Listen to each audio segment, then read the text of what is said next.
कोठे वाली माँ और सलोनी।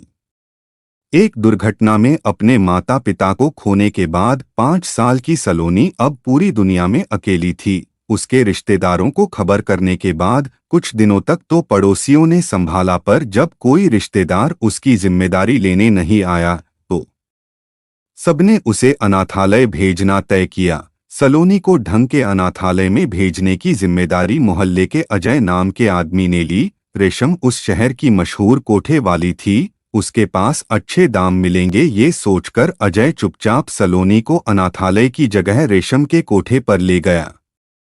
सलोनी के मासूम चेहरे को देखकर जब रेशम ने बाहें फैलाई तो नन्ही जान सलोनी रोते हुए उसकी गोद में सिमट गई। सलोनी के इस स्पर्श से रेशम के दिल में ममता जाग उठी। रेशम ने अजय को इस बच्ची के बदले पैसे तो दे दिए, लेकिन साथ ही ये तय कर लिया कि वो इस मासूम पर अपने काले जीवन की परछाई भी नहीं पड़ने देगी। रेशम ने अपनी पहचान के एक अफसर की मदद से सलोनी को दूर दराज के एक बोर्डिंग स्कूल में दाखिला करवा दिया।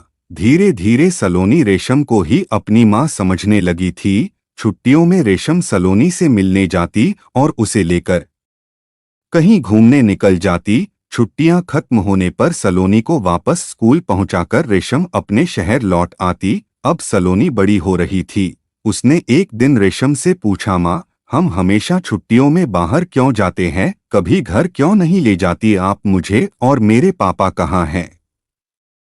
रेशम ने कहा, इन सवालों के जवाब के लिए आप अभी छोटी हो मेरी बच्ची। इस वक्त आप अपनी पढ़ाई पर ध्यान दो, तुम्हें कामयाब होना है अपनी माँ के लिए। रेशम के गले में बाहें डालकर झूलते हुए सलोनी बोली, बिल्कुल माँ, तुम्हारा सपना तुम्हारी बेटी जरूर पूरा करेगी। वक्त अपनी रफ्तार से गुजरता जा रहा था।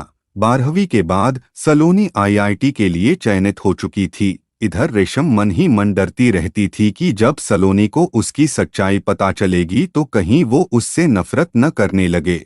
जब सलोनी इंजीनियरिंग के अंतिम वर्ष में आ चुकी थी, कैंपस इंटरव्यू में उसका चयन एक विदेशी कंपनी के लिए हो गया। सलोनी के चयन की खबर सुनकर रेशम ढेर सारे उपहार लेकर सलोनी से मिलने पहुंची। जब रेशम ने सलोनी को उपहार दिए तो सलोनी ने कहा, माँ, मुझे इनके अलावा एक उपहार। और इंटरव्यू में उसका चयन एक विदेशी कंपनी के लिए हो गया। सलोनी के चयन की खबर सुनकर रेशम ढेर सारे उपहार लेकर सलोनी से मिलने पहुंची। जब रेशम ने सलोनी को उपहार दिए तो सलोनी ने कहा, माँ, मुझे इनके अलावा एक उपहार और भी चाहिए। क्या मेरी बच्ची, बोलो, मेरा जो कुछ भी है सब तुम्हारा ही तो है, बस तुम बताओ क्या चाहिए आपको? सलोनी को पुचकारते हुए रेशम बोली। सलोनी ने एक आवेदन पत्र रेशम की तरफ बढ़ाते हुए कहा, माँ, आप भी पासपोर्ट के लिए आवेदन दे दो, आप मेरे साथ जाओगी, बस यही उपहार चाहिए मुझे।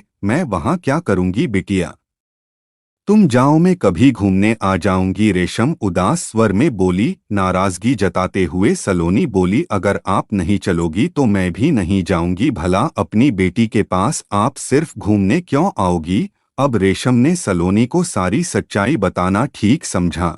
रेशम ने अजय के उसके पास सलोनी को लेकर आने से अपने पेशे तक की सारी बातें बता दी। वो इस बात के लिए तैयार थी कि अब सलोनी कभी भी उससे मिलना नहीं चाहेगी। सलोनी ये सब सुनकर बचपन की तरह रेशम की गोद में सिमट गई और बोली, आप इस दुनिया के लिए क्या हो उससे मेरा कोई मतलब नहीं। आप इस पेशे में क्यों आई मैं ये भी नहीं जानना चाहती। अगर जानती हूँ तो बस इतना जानती हूँ कि आप मेरी माँ थी और हमेशा रहेगी। आप चाहती तो मुझे आप जैसा बना सकती थी, लेकिन आपने मुझ अनाथ का जीवन संवार कर न सिर्फ एक अच्छा जीवन बल्कि एक परिवार दिया। माँ, तुमने अपनी जिम्मेदारी निभाई, मेरा बचपन संवार कर, और अब आपका बुढ़ापा संवारने की जिम्मेदारी मेरी है। रेशम की आंखों से खुशी के आंसू निकल आए। सलोनी ने उसके आंसुओं को पोंछते हुए कहा, इतना खुशी का मौका है और आप रो रही हो माँ,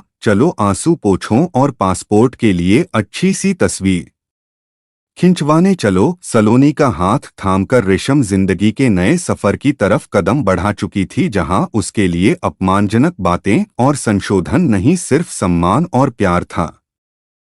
वीडियो पसंद आई हो तो लाइक करें, चैनल को सब्सक्राइब करें और बेल आइकॉन दबाना ना भूलें।